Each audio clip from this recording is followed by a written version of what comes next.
First ever factory outlet Mukunda jewellery KPHP Kothapet Khammam Somajiguda Hanamkonda. నమస్కారం, మీరు చూస్తుంది సుమన్ టీవీ. నేను మీ కీర్తి. వసంత పంచమి రాబోతోంది. మరి అసలు 2వ తారీఖా 3వ తారీఖా?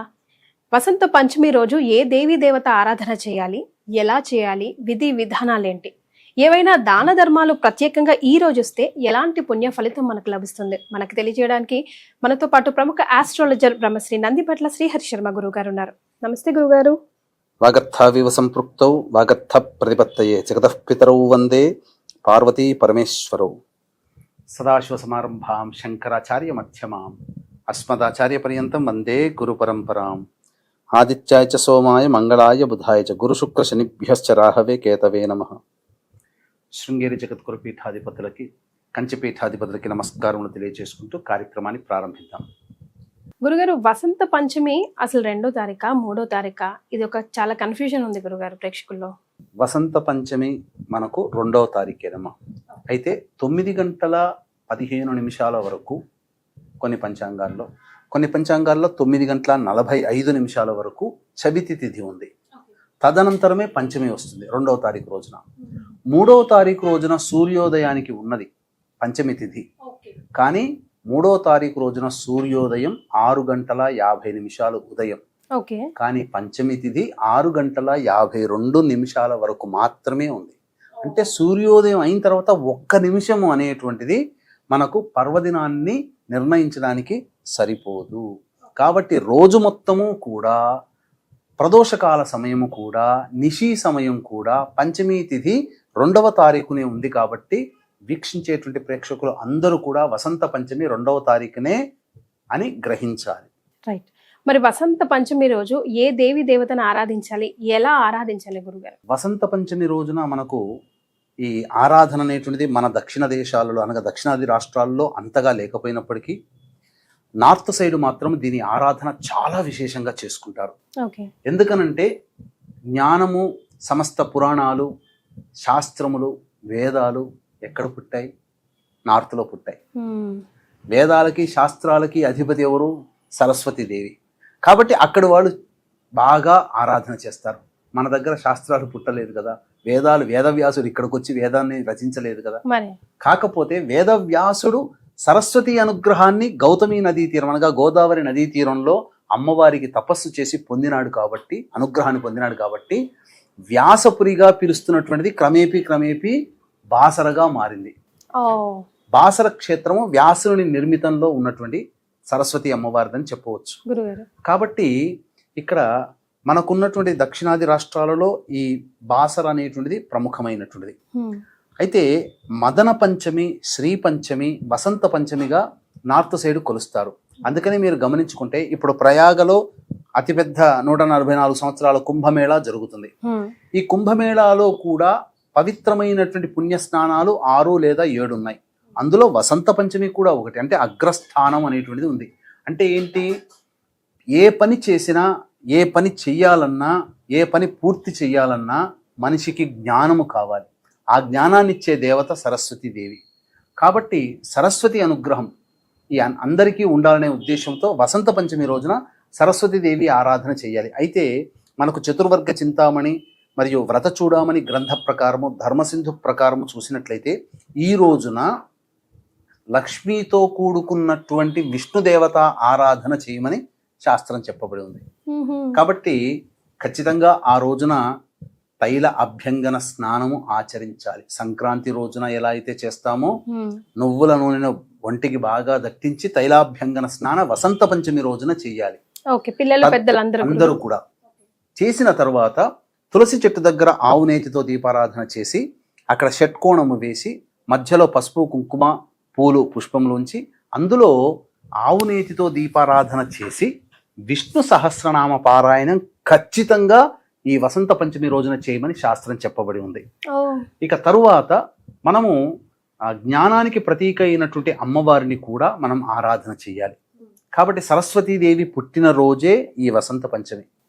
ఇక్కడ పూర్వకాలంలో, ఇప్పుడు లేదు కాదమ్మా, 100 సంవత్సరాల క్రిందట ఎలా ఉండేదంటే వసంతం అంటే ఋతువులలో రాజు వసంతుడు. తర్వాత వసంతం అంటే ఏంటి? ఉత్సాహము, చక్కటి అనుభూతిని అర్థముగా వస్తుంది. అరే నీ జీవితంలో వసంతం వచ్చిందిరా అని అంటుంటారు, హ్యాపీ అంతేనా? డేస్ లాగా హ్యాపీ డేస్ లా అట్లా. అంటే ఏంటి అక్కడ కొత్తవి అనగా పాతవి పోయి కొత్తవి చిగురిస్తున్నటువంటిది. మనం ప్రకృతిలో కూడా చూసినా జనవరి నుంచి కొన్ని నెల 40 రోజుల వరకు మనము ప్రకృతిలో కూడా చూసినట్లయితే జనవరి నుంచి నెల 30-40 రోజుల్లో ఆకులన్నీ రాలిపోయి కొత్తగా చిగురిస్తూ ఉంటుంది. అంటే పూర్తిగా గ్రీనరీగా మారిపోతుంది. తద్వారా మనిషికి ఆహ్లాదము, ఆనందం కలుగుతుంది. అటువంటి చిగురుని ఇచ్చేటువంటి ఋతువుగా ఈ వసంత ఋతువు అనేది కూడా చెప్పబడి ఉంది మనకు శాస్త్రంలో. అయితే వసంతుడు అనేటువంటి అనగా ఋతువులలో రాజైనటువంటి వసంతుడిని మరియు మనిషికి ఆనందము, ఉత్సాహాన్ని కలిగించేవాడు ఈ మన్మధుడు, రతిదేవి, ఈ ముగ్గురిని కూడా ఆరాధన చేసే అలవాటు వందల సంవత్సరాల క్రిందట ఉండేది. అయితే ప్రధానంగా మనము జ్ఞానం కావాలి. చిన్నవాడి దగ్గర నుంచి పెద్దవాళ్ళ వరకు కూడా ఏ పని చెయ్యాలన్నా ప్రతి పనిలో ఇచ్ఛాశక్తి, క్రియాశక్తి, జ్ఞానశక్తి అనే ముగ్గురు దేవతల శక్తులే మానవుని నడిపిస్తాయి. జ్ఞానం లేకుండా ఏ పని చేసినా వ్యర్థం. ఇప్పుడు ఏదైనా సబ్జెక్టు మనము ఆ సబ్జెక్టులో అవగాహన చేసుకొని చెప్పగలిగితే అది వచ్చే విధానం వేరు. టీచర్ అయినా కానీ ముందు ఒక రోజు చదువుకుంటాడు, పిల్లలకు పాఠాలు చెప్పడం ఎంత గొప్పగా చెప్పాలి అని చెప్పి. ప్రతి వాళ్ళు చేసేది అదే. అటువంటి జ్ఞానం ప్రతి కులవృత్తిలో, ప్రతి వ్యాపారంలో, ప్రతి ఉద్యోగంలో అందరికీ కావాల్సిందే. కాబట్టి ఆ రోజున ఈ విష్ణు సహస్రనామ పారాయణం చేసిన తర్వాత ఇంట్లో సరస్వతీదేవి చిత్రపటానికి తెల్లటి పూలమాల వేయాలమ్మా. వేసి వైభవలక్ష్మి వ్రతము, అలాగే కాత్యాయని వ్రతం ఎలా అయితే పుస్తకాల్లో చేసుకుంటామో ఆ విధంగానే పూజ చేసుకుంటూ అమ్మవారి పేరు వచ్చినప్పుడు మాత్రం మార్పు చెందుతుంది. సరస్వతి అమ్మవారి పేరు చెప్పుకొని షోడశోపచార విధానంగా పూజ చేయాలి. పూజ చేసిన తర్వాత ఆ అమ్మవారికి తెల్లటి పదార్థాలతో చేసినటువంటివి నైవేద్యంగా పెట్టాలి. అంటే దద్దోజనం పెట్టవచ్చు, లేకపోతే సేమియా పాయసం లాంటిది పెట్టవచ్చు, లేకపోతే అన్నము చక్కెర పాలుతో చేసినటువంటి తెల్లటి పాయసము, రవ్వ లడ్డూలు పెట్టవచ్చు. జామ పండు అంటే అమ్మవారికి చాలా ప్రీతి కాబట్టి జామ పండు నైవేద్యంగా పెట్టవచ్చు. ఇక ముఖ్యంగా ఈ యొక్క వసంత పంచమి రోజున చక్కగా అందరూ కూడా దాంపత్య సమస్యలు ఉన్నవాళ్ళు ముఖ్యంగా విశేషించి కొన్ని నియమాలు, కొన్ని దానములు, పరిహారాలు కనుక పాటించినట్లయితే దాంపత్య సమస్యలు తొలగిపోయడానికి మార్గం సుగమమవుతుంది.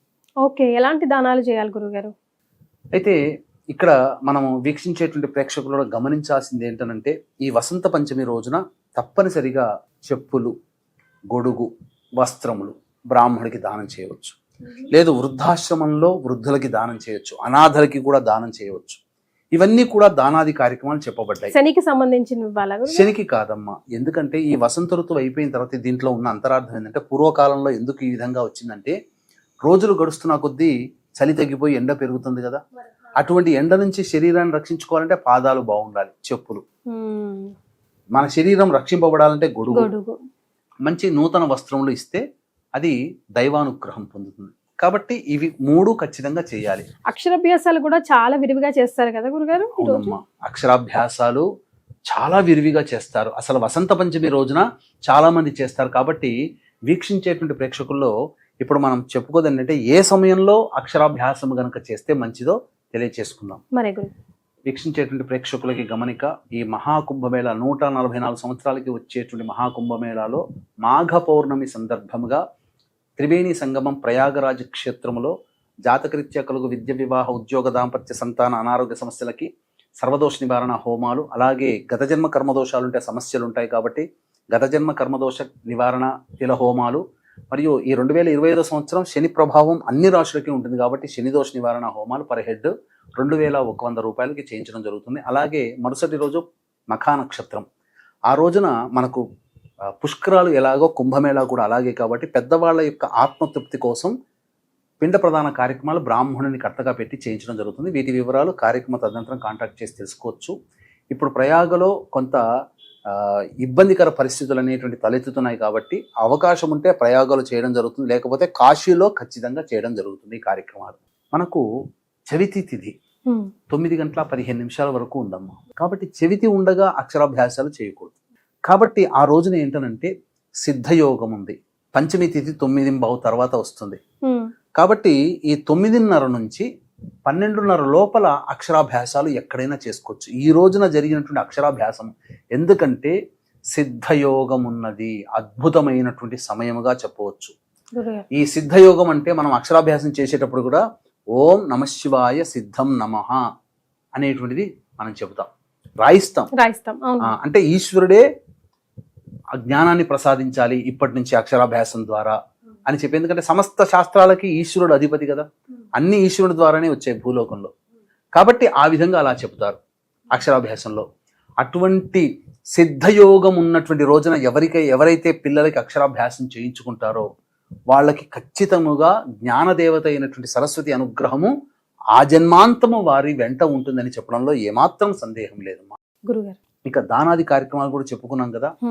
ఆ రోజున ఖచ్చితంగా అంటే దాదాపుగా బాలురు అని అంటే ఎంతవరకు అమ్మా, 5వ తరగతి లోపల చదువుతున్న వాళ్ళందరూ బాలుర కిందకి లెక్క. అంటే తర్వాత వాళ్ళు కూడా బాలురే, కానీ చిన్న పిల్లలకి సాటి పిల్లలకి దానాది కార్యక్రమాలు అంటే పెన్నులు, పుస్తకాలు, తర్వాత ఈ స్లేట్స్ ఇటువంటివన్నీ కూడా ఈ 5వ తరగతి లోపల ఉన్నటువంటి విద్యార్థులకి పంచుకుంటే తల్లిదండ్రులకి ఆనందంగా ఉంటుంది, పిల్లలు కూడా ఆనందపడతారు. 6వ తరగతి అంటే వానికి జ్ఞానం వచ్చేస్తుంది, పెన్ను పెన్సిల్ కి వచ్చేస్తాడు. కాబట్టి ఈ 5వ తరగతి లోపల ఎవరికైతే పిల్లలు ఉంటారో 5వ తరగతి లోపల చదువుకునే వాళ్ళు, ఆ పిల్లలు తోటి విద్యార్థులకి, ఆ పిల్లల చేత తోటి విద్యార్థులకి ఈ పెన్సిలు, పుస్తకము, స్లేటు, రబ్బరు, షార్ప్నరు ఇట్లాంటివి ఏవైనా చదువుకోగలిగేటువంటి వస్తువులందరి పిల్లలకి పంచిపెడితే అపారమైనటువంటి జ్ఞాన సంపద పిల్లలకి వస్తుందని చెప్పవచ్చు. గురుగారు, దేవి నవరాత్రుల్లో మూలా నక్షత్రం వచ్చిన రోజు మనం పుస్తకాలన్నీ అమ్మవారి దగ్గర పెట్టి పూజ చేస్తూ ఉంటాం కదా, ఆ విధంగా ఈ రోజు చేయొచ్చా గురుగారు? ఆ విధంగానే చెయ్యాలమ్మా. ఎందుకంటే మూలా నక్షత్రము మనకు దేవి నవరాత్రుల్లో అమ్మవారికి అధిష్టాన దేవత కాబట్టి ఆ రోజున ఉత్తరాభాద్ర నక్షత్రం ఉందమ్మా. ఏ రోజున? వసంత పంచమి రోజున. అంటే ఉత్తరాభాద్ర నక్షత్రానికి అధిపతి ఎవరు? శని. శని అంటే ఎవరనంటే సింపుల్ గా ఒక్క మాట చెప్పాలంటే హూణ విద్యా కారకుడు. హూణ విద్య అంటే విదేశీ విద్య. ఇప్పుడు మనందరు పిల్లల చేత చేయించేది విదేశీ విద్య కదా, ఆంగ్లమే కదా, ఆంగ్లంలోనే బోధిస్తున్నాం, అది విదేశీ విద్య, మన దేశ సంస్కృతి విద్య కాదు. హూణ విద్య అంటే శని కారకుడు. అట్టి శని నక్షత్రమైనటువంటి ఉత్తరాభాద్ర నక్షత్రం, పంచమీ తిథి మరియు ఈ సిద్ధయోగం ఉన్నటువంటి సమయం 9:30 నుంచి 12:30 లోపల అక్షరాభ్యాసం చేయిస్తే చాలమ్మా అద్భుతమైనటువంటి మేధస్సు పిల్లలకు వస్తుంది, సరస్వతి కటాక్షం సంపూర్ణంగా లభిస్తుంది. ఆ తదనంతరం ఇక ఆ రోజున అక్షరాభ్యాసం దిద్దిస్తారు కదా, మరుసటి రోజు కూడా ఖచ్చితంగా దిద్దించాలి. 3 రోజుల వరకు, 2, 3, 4వ తారీఖు వరకు వీలుగాని పక్షంలో కనీసం 2వ తారీఖు 3వ తారీఖు వరకు అయినా కానీ పిల్లల చేత చేయించాలి. అక్షరాభ్యాసం కాదు, మొదలు పెట్టిన తర్వాత 2వ రోజు ఆపకూడదు, 3వ రోజు కూడా ద్వితీయ విఘ్నం, తృతీయ విఘ్నం ఉండకూడదు. కానీ శాస్త్ర ప్రకారం ద్వితీయ విఘ్నం వరకు కూడా లేకుండా చూసుకోవాలి. గురుగారు, విద్యా, బుద్ధి, జ్ఞానం ఏదైనా కూడా మన గత జన్మ పాప పుణ్యాల ఆధారంగానే వస్తూ ఉంటాయి అని చెప్తారు కదా, మరి అవన్నీ పోయి ఒక దారిలో పడడానికి, ఒక దీపం జ్యోతి లాగా కనిపించడానికి ఏదైనా మంత్రం చెప్తారా పిల్లలందరికీ? తప్పకుండా. అందులో ఎగ్జామినేషన్ సీజన్ గురుగారు, చాలా టెన్షన్ లో ఉంటారు కాబట్టి మీరన్నది కూడా వాస్తవమే. ఇప్పుడు చెప్పబోయేటువంటి మంత్రాన్ని ప్రతిరోజు పిల్లల చేత 108 సార్లు, ఇప్పుడు పిల్లలు పలకడం అంటే కష్టం, కానీ కనీసం 54 సార్లు, కనీసం 41 సార్లు, తక్కువలో తక్కువ నక్షత్ర సంఖ్య 27 సార్లు అయినా కానీ ఇప్పుడు చెప్పబోయేటువంటి మంత్రాన్ని గనక పఠించినట్లయితే అప్పుడు అమ్మవారి యొక్క అనుగ్రహం కలుగుతుంది. ఈ మంత్రం ఏదైతే ఉందో పెద్దవాళ్ళు కూడా పిల్లల కోసం ప్రతిరోజు 108 చేయొచ్చు, శక్తి ఉంటే 1008 సార్లు అయినా చేయొచ్చు. ఏంటి ఆ మంత్రం అంటే, ఓం వాగీశ్వర్యై చ విద్మహే బ్రహ్మ పత్న్యై చ ధీమహి తన్నో వాణీ ప్రచోదయాత్. మళ్ళీ ఓం వాగీశ్వర్యై చ విద్మహే బ్రహ్మ పత్న్యై చ ధీమహి తన్నో వాణీ ప్రచోదయాత్. ఓం వాగీశ్వర్యై చ విద్మహే బ్రహ్మ పత్న్యై చ ధీమహి తన్నో వాణీ ప్రచోదయాత్. ఇలా ఈ మంత్రాన్ని 108 లేదా 1008 సార్లు తల్లిదండ్రులు పఠించవచ్చు. పిల్లల చేత తక్కువలో తక్కువ 27, శక్తి ఉంటే 108 సార్ల వరకు అయినా కానీ పిల్లల చేత చేస్తే అపారమైనటువంటి మేధస్సు పెరుగుతుంది. చదువుకున్నది జ్ఞాపకం. ఎందుకనంటేనమ్మా, సంవత్సరం పాటు చదివిందంతా ఒక్క 3 గంటల్లో వెళ్ళి రాసి రావాలి. చదివిందంతా అప్పటికప్పుడు స్పాంటేనియస్ గా గుర్తుండాలి అని అంటే సరస్వతి అనుగ్రహం కావాలి. పూర్వకాలంలో అలా చెప్పించేవాళ్ళు కాబట్టి స్కూల్స్లలో అందరూ చక్కగా చదువుకునేవాళ్ళు. ఇప్పుడు బట్టి బట్టి చదువుకొని రాసి వస్తున్నారు. మరి అది. రైట్. గురుగారు చెప్పిన మంత్రం గుర్తుంది కదా, వీలైతే నేను డిస్క్రిప్షన్ లో కూడా పెట్టిస్తాను. అండ్ గురుగారు చాలా సవివరంగా వసంత పంచమిని మనమంతా ఎలా సద్వినియోగించుకోవాలో చెప్పారు. దాన్ని తగ్గట్టుగా ఫాలో అవుతే అంతా మంచి జరుగుతుంది. చాలా సంతోషం గురుగారు, ధన్యవాదాలు. సర్వం శ్రీ ఉమామహేశ్వర పరబ్రహ్మార్పణమస్తు.